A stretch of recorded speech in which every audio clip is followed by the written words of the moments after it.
Всем привет!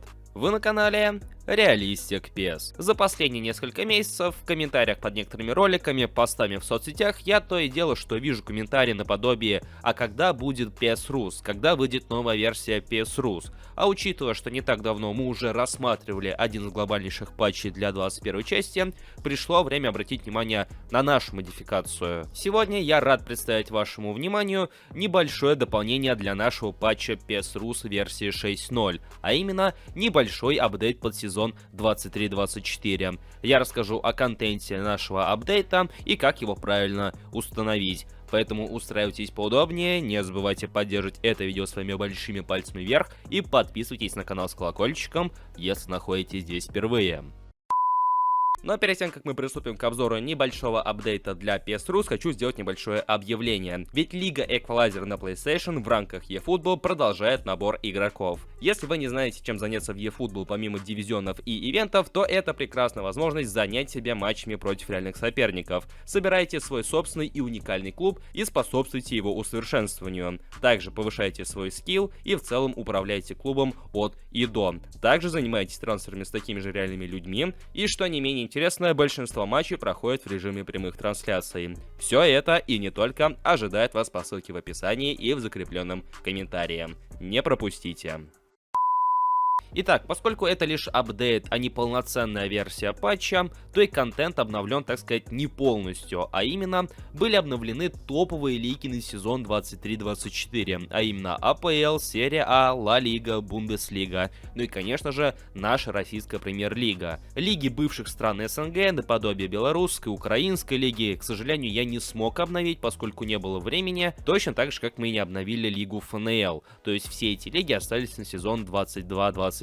Чем это вызвано, спросите вы? А банально нехваткой времени. Над этим апдейтом я работал опять же в одиночку, а поэтому обновил только ключевые лиги, на мой взгляд. Соответственно, были обновлены составы играющих команд в чемпионатах, были обновлены составы и обновлены рейтинги для футболистов. Для топ-лиг, включая нашу российскую премьер-лигу, были добавлены актуальные комплекты форм на сезон 23-24. Для некоторых игроков были обновлены и добавлены фейсы, и, конечно же, были обновлены мини-фейсы для футболистов. Была обновлена графика для некоторых чемпионатов, наподобие Ла Лиги и АПЛ, а также нашей российской премьер-лиги. Также была проведена работа над лигой МЛС, а в частности были обновлены комплекты форм на сезон 23-24, были подправлены составы, мини-фейсы и в общем лига приведена в надлежащий вид.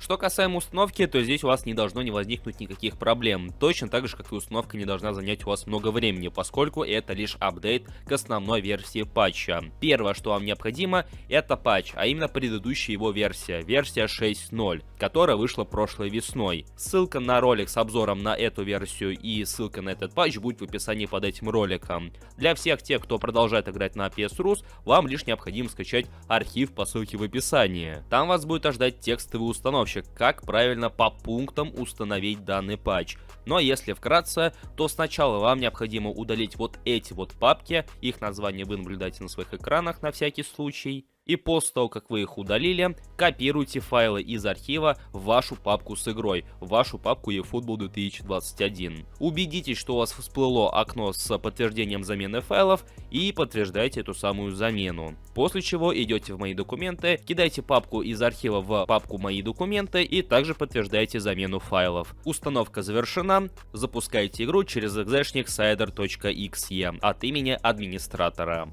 И в концовке обзора я поделюсь с вами некоторыми новостями касаемо нашего патча, поскольку с высокой долей вероятности это последняя версия патча, в которой я принимаю непосредственное участие, а именно участие в разработке.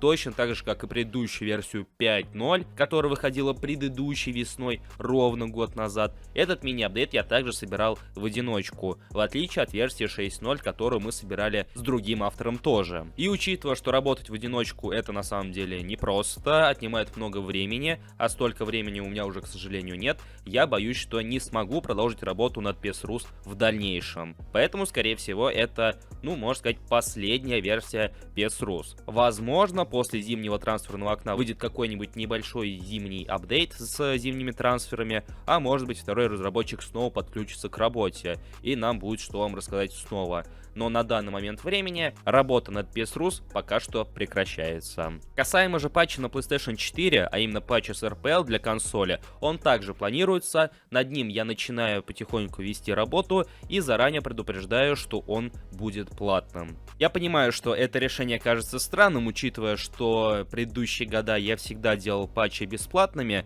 но в этот раз решил, так сказать, сделать платным. Конвертировать не только просмотры от работы над патчем, но еще и, возможно, с этого хоть что-то поиметь. Поэтому за всеми анонсами, новостями следите в наших соцсетях, ссылки на которые в описании под этим роликом. На этом же я заканчиваю свой обзор. Всех благодарю за внимание и в лишний раз напоминаю, чтобы вы не забывали поддерживать это видео своими лайками, потому что именно от вашей активности ролики продвигаются ютубом. Подписывайтесь на наши соцсети, подписывайтесь на этот канал, если находитесь здесь впервые. Ну и желаю вам всем удачи с установкой и приятной игры. До скорых встреч!